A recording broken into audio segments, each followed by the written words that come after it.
city of Le Cap, San Domingo, the West Indies. The native chant you hear is the Assembly. Ever since dawn on this 6th day of May, 1802, the Assembly has been calling San Domingans down from their mountain huts, out of the forests, across the sugarcane fields, calling them to assemble here in the burnt-out public square of Le Cap. The Assembly summons the people to gather for the peace negotiations scheduled between General Toussaint Louverture, Commander-in-Chief of the native armies of San Domingo, and General Charles Leclerc, commander of the French invasion forces sent here by Napoleon Bonaparte, First Consul of France. And in answer to the summons of the Assembly, the people of this tropical, palm-fringed island that Columbus knew as Haiti have been gathering here in families and in groups. From their homes. Haiti, many. You are there.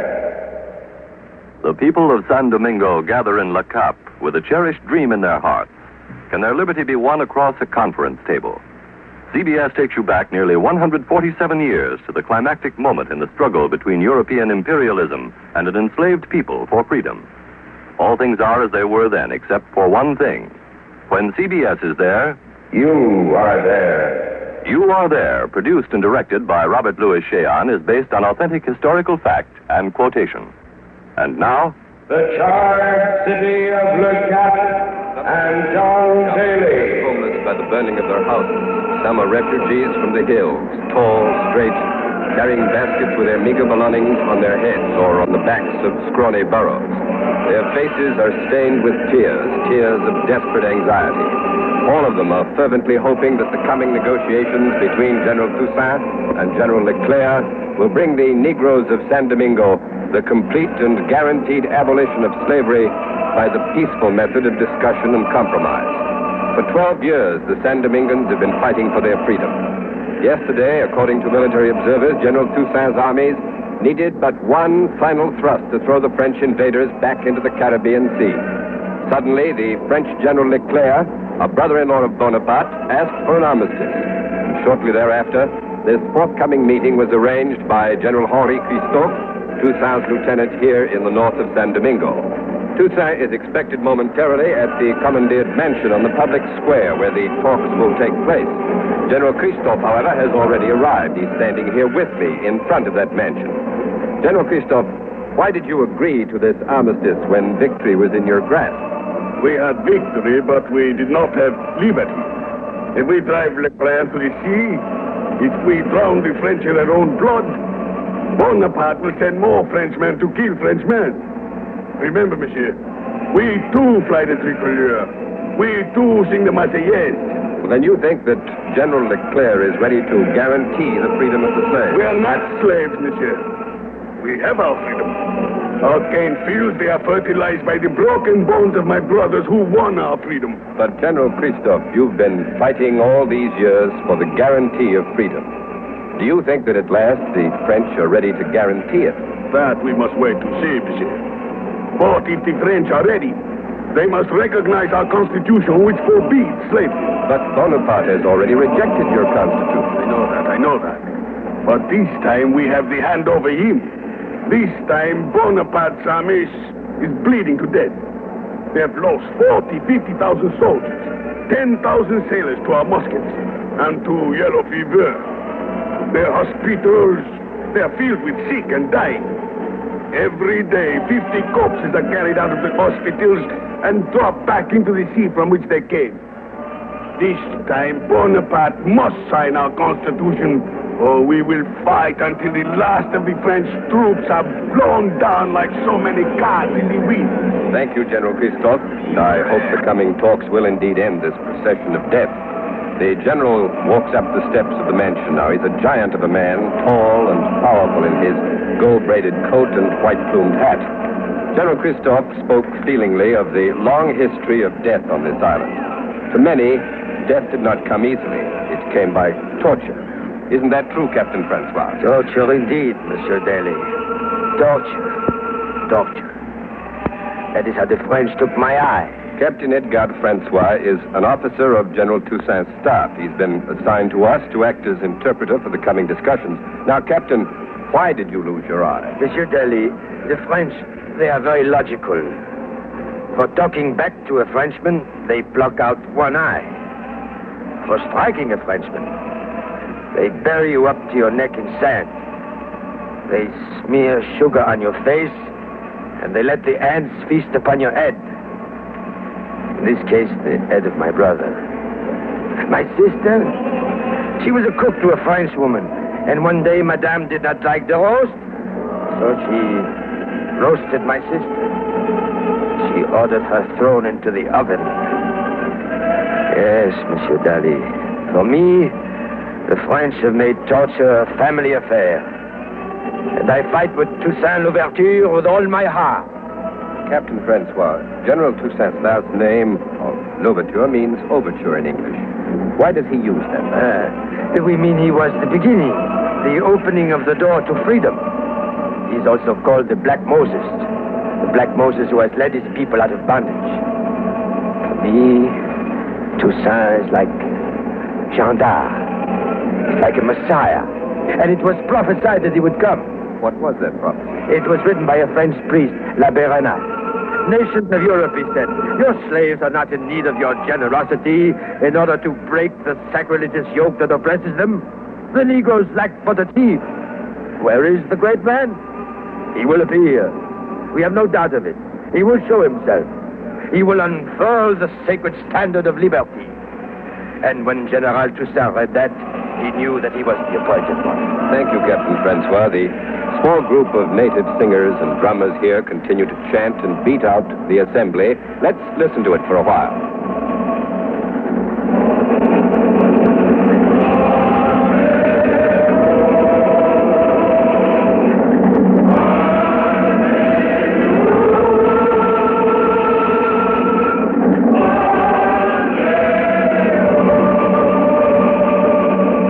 This is John Daly again. When Toussaint Louverture arrives, we will come back to this square. But now for a report on the French view of the imminent conference, let's go inside the mansion to General Leclerc's headquarters and Don Hollenbeck.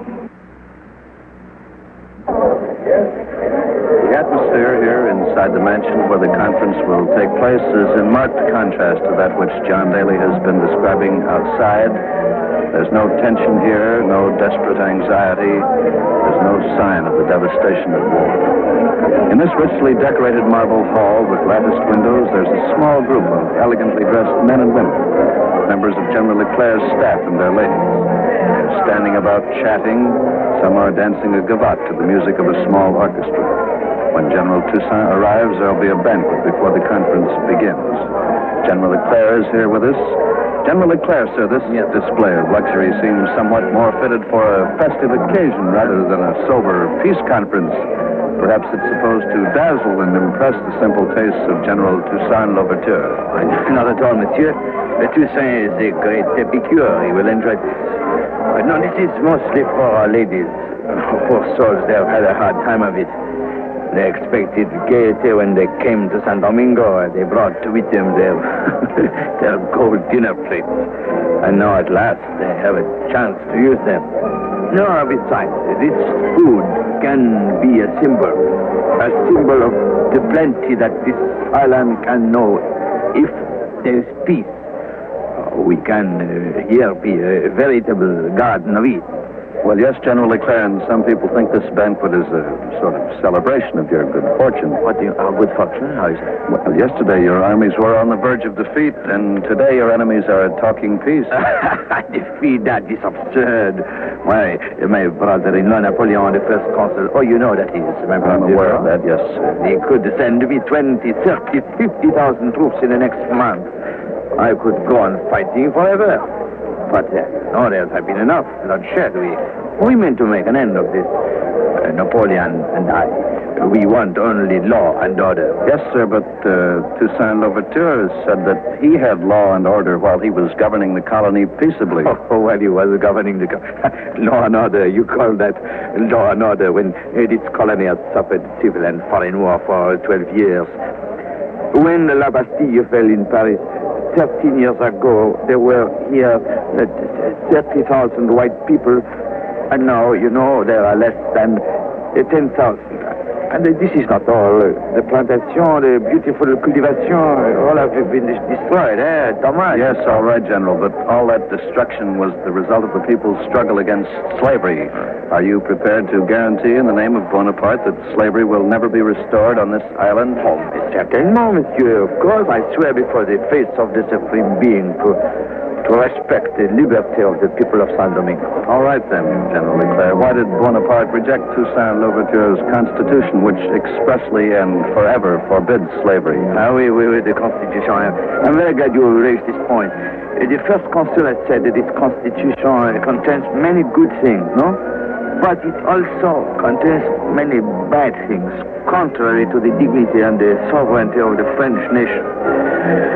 Napoleon feels that certain of these bad laws should be removed. All right. Can you name some of those bad laws? No, something you must ask Napoleon. Thank you very much, General Leclerc. The general has strolled over to his 23-year-old bride, Pauline, the sister of Napoleon Bonaparte. He has smilingly invited her to leave the handsome French officer she's dancing with and to join him in the patio to await Toussaint Louverture. The Liberator has still not arrived. Quincy Howe is in our headquarters on the second floor of this mansion. He's heard the interviews with Generals Christophe and Leclerc, and for his analysis of the statements, we'll switch now to him. Well, now, if General Leclerc and General Christophe really mean what they've just said, the people of this island are going to have peace. General Christophe, speaking for the islanders, declared that Toussaint's forces will make peace if the French guarantee to abolish slavery. General Leclerc, speaking for Bonaparte, has sworn that he'll respect the liberty of the people of San Domingo. But how can Bonaparte make good on that guarantee of his? Never forget that Bonaparte rejected the Constitution that Toussaint offered some time back, and he did it for just one reason. Toussaint's treaty called for free trade between San Domingo and the rest of the world. And, well, that's something that Napoleon just can't permit.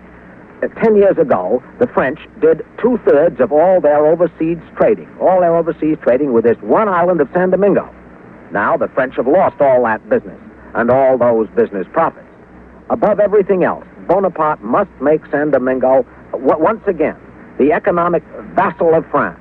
And he can't do that and give the people of San Domingo real economic freedom, and that, of course, includes freedom from slavery. Now, this raises two interesting questions. Has General Leclerc made a commitment here that Bonaparte, his brother-in-law and the first consul of France, will not honor? That just doesn't seem very likely. Or has Bonaparte suddenly changed his whole nature and stopped building an empire? That's obviously even harder to believe. Just a moment. Toussaint Louverture has arrived. So back to the square of Le Cap and John Daly.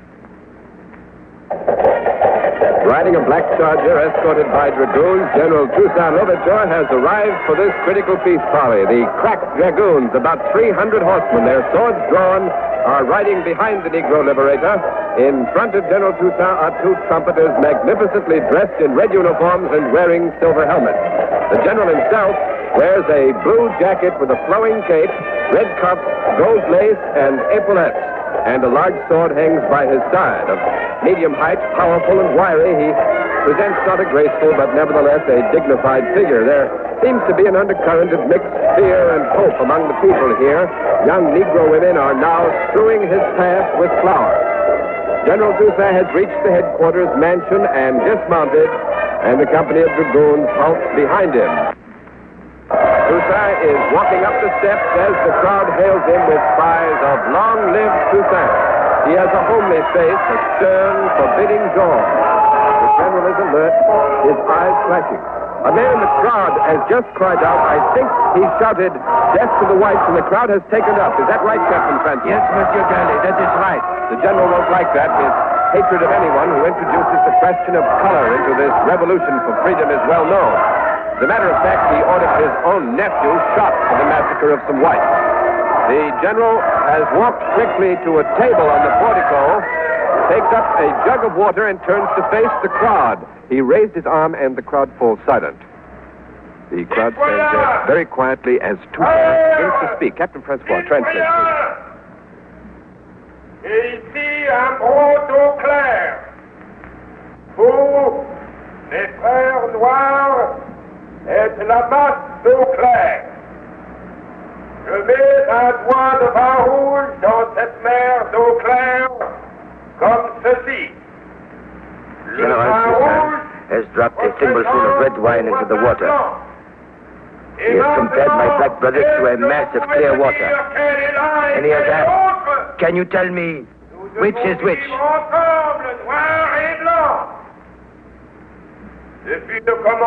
We must all live together, he said. From the beginning of the revolution, I have braved all for the cause of liberty. I shall never betray my principles. Furthermore,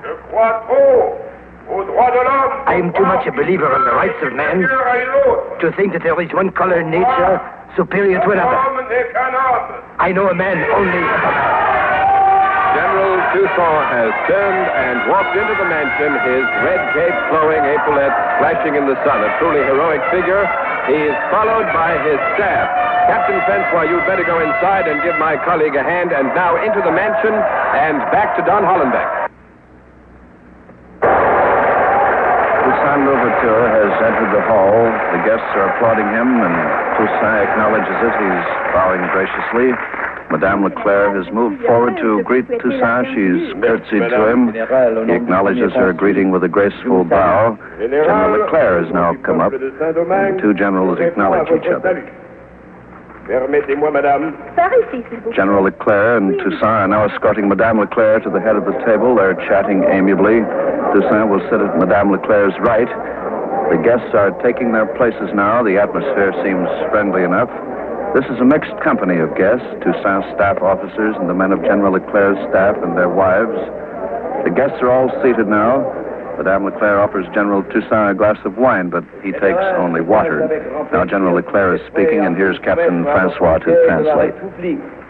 Nous consoliderons ainsi ensemble les institutions. General Leclerc said to General Toussaint that together they will strengthen the institution of universal liberty and happiness. Pour établir un accord qui mettra fin à une lutte fratricide.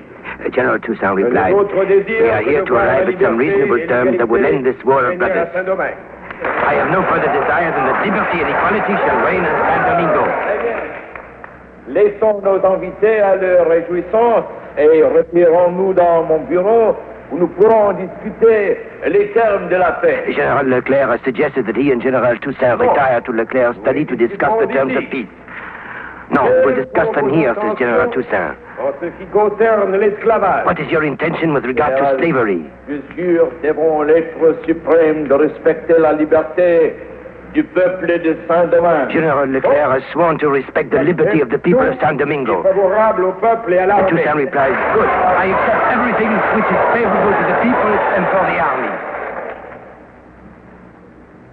Et maintenant, nous pouvons nous retirer dans votre bureau pour y étudier les détails. Très bien. Mais General Toussaint is satisfied. He agreed to retire to Leclerc's study for the details. But Leclerc is asking Toussaint, supposons que la guerre ait continué. Suppose that the war had continued. Qui aurait fourni? Where would he have gotten the arms and munitions if they had not agreed upon a peace? Je me serais servi dans vos avant-postes. General Toussaint said, from you, General Leclerc. I would have taken what I needed from your advanced post.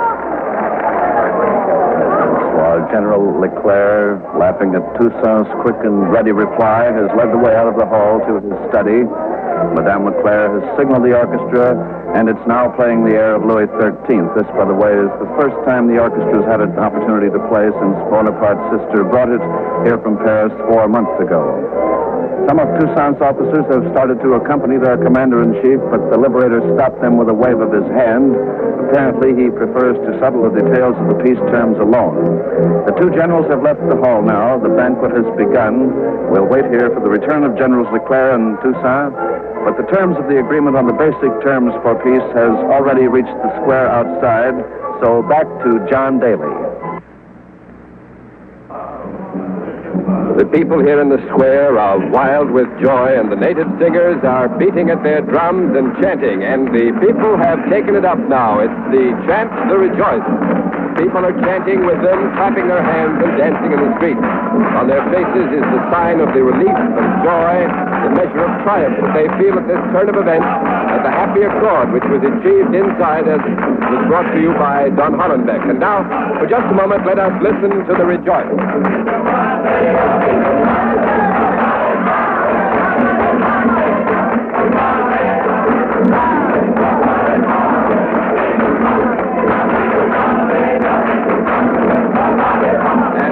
The rejoice of the San Domingan chant of happiness that the news of the war is ended, that death is ended, that slavery is ended, and that freedom will be guaranteed. The women are weeping for joy, and now they know that their men will return to them, that no more sons and husbands will die. The relief and the joy can be seen on the many faces here. The women particularly feel so earnestly the fact that no longer will their men go off to fight in the hills and on the plains and not come home. Rejoicing here in the streets of Le Cap with the Negroes are many white men. Here is one of them, a former French soldier now in the army of Toussaint Louverture. His name is Lieutenant Maurice Bono. Lieutenant Bono, why did you, a white man and a Frenchman, fight by the side of the Negro Liberator? Why? I will tell you why, monsieur. When I first came here, they told me that I was fighting for the principles of the French Revolution. They told me that Toussaint was a traitor to the pay of the aristocrats and the British. But at night, I could hear the Negroes singing the Marseillaise, And is that what made you change? It made me think, monsieur. The Marseillaise made me think what this war was all about. And then when I was in the hospital with the Siamese disease, you call it the yellow fever. Yes. It was the black man who nursed me back to life. So I think some more, and I ask questions. I find out that there are Negroes who fight on the side of Bonaparte and white Frenchmen who fight for Toussaint. I find out that this is not a war of color, but a revolution for liberty, equality, and fraternity, for the white man and the Negro. That was when I decided, monsieur. Well, I understand that there were others who changed their allegiance. This is Quincy Howe in our CBS headquarters. We've switched from the square to bring you an important announcement. General Toussaint Louverture and General Leclerc are at this moment on a French frigate in Le Cap Harbor. Soon after retiring from the banquet hall to discuss peace terms in General Leclerc's study, the two men left the study together. But their departure didn't become known until an aide of Toussaint tried to bring him a message and was told that his commander-in-chief had gone with Leclerc to the frigate. We just don't know what this means, but Ken Roberts is on board the frigate Aero, and he's ready to report, so over to Ken Roberts. Toussaint Louverture is a prisoner of Bonaparte. He has been arrested by General Leclerc. He did not come here voluntarily. When General Toussaint left the banquet hall of the Cap, he was taken secretly by a detachment of French grenadiers with fixed bayonets. General Leclerc himself is here at our microphone. He has consented to explain this startling development. General Leclerc wanted... Écoutez-moi. I've consented to explain the arrest of Toussaint Louverture on the orders of Napoleon Bonaparte. The very first detail we discussed was this matter of free trade, and that gilded African insisted on the continuance of free trade. Am I to administer a colony for the benefit of Napoleon and France, while at the same time I'm making profits for England and America? With free trade in San Domingo, we shall have nothing left for Frenchmen. And what are the orders of Bonaparte with regard to slavery in San Domingo? Slavery is henceforth re-established in all the French colonies in San Domingo as well as in Martinique and Guadeloupe. But General Leclerc, that means war again. If there is any resistance, I will destroy all the mountain Negroes, men and women, and I will spare only children under 12 years of age. I will destroy half the Negroes of the plains. I will not allow in this colony a single man who has won an epaulette. And Toussaint, sir, what do you mean to do with him? My orders are to send him to Napoleon. His ship sails at once. I return to the Cap. Thank you, General Leclerc. A short while ago, I saw Toussaint Louverture. He is in chains. I heard him say to the captain of this ship, "In overthrowing me, you have cut down in San Domingo only the trunk of the tree of liberty. It will spring up again by the roots, for they are numerous and deep." This is John Daly with our interpreter, Captain Francois. We have moved on to the Plan du Nord, an open plain just outside Le Cap, directly in the shadow of the mountains. On this plain, General Henri Christophe is speaking to thousands of men, women, children, soldiers, mountaineers. He's speaking to the citizens of San Domingo. The news of Toussaint's sudden arrest has left them stunned, bewildered. Standing on a sugarcane wagon, stripped to the waist, a bullet hole in his hat, General Christophe is speaking with anger and with passion. And the crowd is tense with silent rage. Captain Francois will translate. Toussaint could have driven the French into the sea. He could have massacred them, but instead he chose the way of peace, of agreement. He wished to stop the flow of blood. He came with open hand and good faith, and the French, like rats, craving for his life, betrayed him. The French never meant to give us freedom. They prepare our destruction by the capture of Toussaint. Now, brothers, you can see the true face of the French, naked and ugly. The French have no intention to give us freedom. And now, no more parleys. No compromise. Death to the French, the assassins of our liberty. Christophe has taken a French flag. He has ripped out the white from the tricolor. He has cried, our flag now is red and black. Countrymen. Yes, I call you countrymen. These are our true colors. Christophe has just said, you hear that? Those are wild dogs. Wild dogs. Hungry, starved. The French have loosed them upon us. Women and children to the mountains. Men, forward to the attack. Burn. Destroy. Kill. Remember Toussaint. And stand ready to die for liberty. The war drums have begun now, and the crowd has burst into song. It's the revolutionary French song, Ça ira, the song with which the citizens of Paris stormed the Bastille in France. The women and children are fleeing to the hills, but the men have seized their muskets, deadly machetes, seized rocks and sticks. They've gotten their hands on anything with which they can kill the unrushing dogs. This day was dawned so hopefully for freedom by compromise and discussion. Blazed up with the fury of final and bloody revolt. The wild dogs are coming closer. I can see them plainly now. The San Domingans are beginning to take boulders. The men who have taken but the final revolution to establish the Republic of Haiti begins. You have been listening to The Betrayal of Toussaint Louverture, another broadcast in the series You Are There, produced and directed by Robert Louis Cheon. The Betrayal of Toussaint Louverture was written by Joseph Liss and Mr. Cheon. Canada Lee played General Henri Christophe, and George Couloris was General Leclerc. Joseph DeSantis played Captain Francois, Guy Sorel was Toussaint Louverture, and Richard Newton played Lieutenant Bono. Next week, September 26, 1820, Salem, New Jersey. Colonel Johnson eats the love apple. You are there. Sundays by now are definitely a stay-tuned day on CBS with brilliant dramas such as You Are There and the Helen Hayes Electric Theater, with music from the New York Philharmonic Orchestra, and with comedy by Jack Benny and Amos and Andy among the many great programs. Don't forget that Jack Benny is now heard exclusively on CBS and may be heard every Sunday at 7 o'clock Eastern Time over all of these same CBS stations.